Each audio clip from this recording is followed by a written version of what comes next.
Alright everyone, kind of rushed the last video on the before you buy stuff. So I'll be remaking this video with better points and just a better showcase in general. I'll start out with some concern and the most, frequently asked. So the most general question would be, do you really have to pay a lot more in this game? Slash, is it pay to win? Now, I'm still gonna stand with saying no, but I have a better reasoning now. But basically, the only thing in this game that will give you a better advantage in this game is only the Game Pass Doji, or perhaps if you buy a innate slot. But here's the thing, even with 2 innate slots, you can still get a lot of combination. It's really not pay to win. This just allows you to have a more wider possibilities of the movesets you're going to have, you know what I mean? But it doesn't really mean that when you buy this, you're going to become better. No, it doesn't really give you a straight on full advantage. So the point of it being pay to win, it doesn't really have that.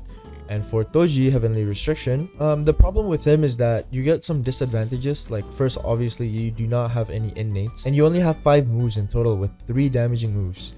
So you're also nerfed. Like while other can have 8 moves, you're only stuck by 5, and you're also lacking a domain expansion. So would I say that it's completely busted? Sort of, in a sense that in early game right now, where people are early and have no HP, like I can use one move and they'll die. But that's because everyone has like no stats in this game right now. As people progress more in the game, they'll have more stats, they'll have more HP, and they'll have domain expansion. And look at me, like a Heavenly Restriction. What can I do in a domain expansion? You know what I mean? So again, no, it does not give you an advantage. And even for PvE, will it give an advantage? Like I do 540 M1 damage, and that's crazy. Like I'm being deadass, that's crazy. 2 times M1 damage, it's wild. But there are people who has like other innates and they do like way more damage to bosses than me, because I'm only limited to 5 moves while they can use a lot more. So no, I will stand by my point that this game is not pay to win. I'll start with the positive of this game. There's not a lot of stuff, but I'll start with some. So the movements are really fun. Obviously, you can go travel around the map. You can travel around the map really fast with this movement.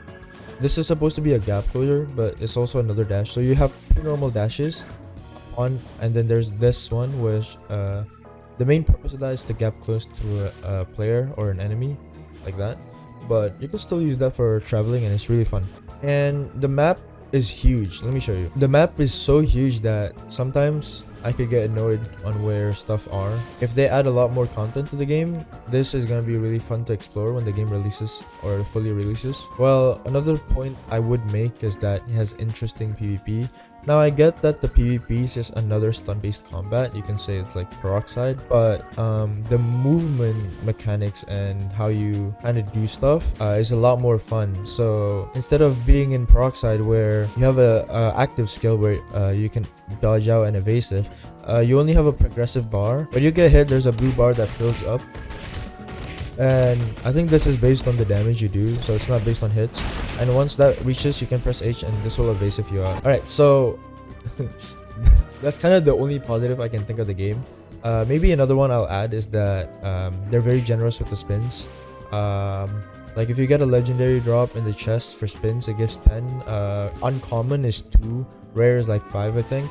Now you might think, like, I've gotten a lot, so I don't know about the actual rates, but I've gotten a lot of legendary spins, a lot of Sukuna fingers, even though I haven't even killed like a lot of mobs.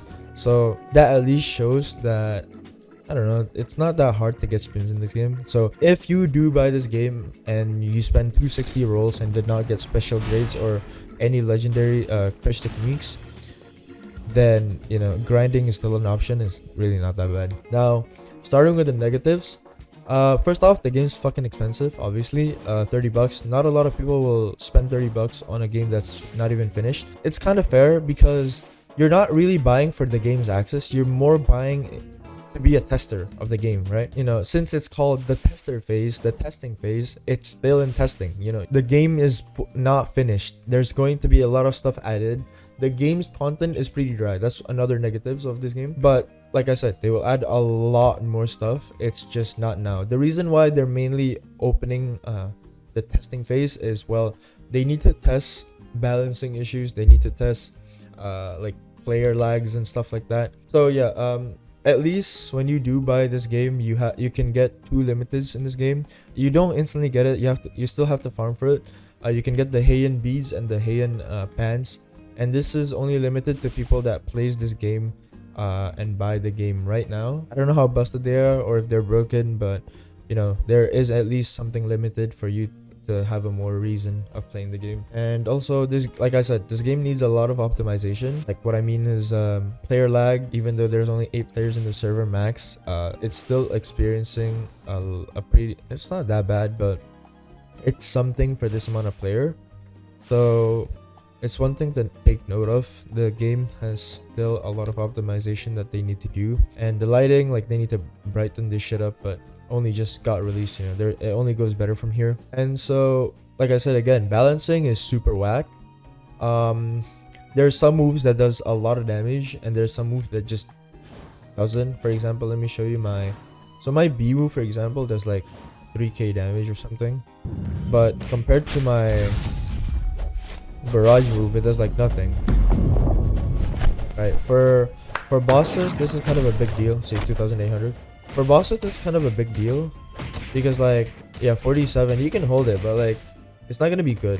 For PvP it's good. So I can't really say much whether that balancing is good or not, but yeah, there's a ton of innate moves that does like what, 200 damage, and then another could have like 2k or like 1000 or whatever. But yeah, there needs to be a lot of balancing, and this testing phase will sort of help on that balancing issue. So yeah, I'm trying to make the video not really long, but I want to make a full in-depth guide since, you know, the last video I made was really lazy, and I'll admit it. And yeah, I hope this video can give you a better point of the game, and hope I don't get flamed again for saying that it's not pay to win. I gave a pretty good reason this time, and yeah, I was too shallow in the game, so I can't really give out an opinion whether it was pay to win or not. But yeah, I hope you guys enjoyed this video, and see you guys later.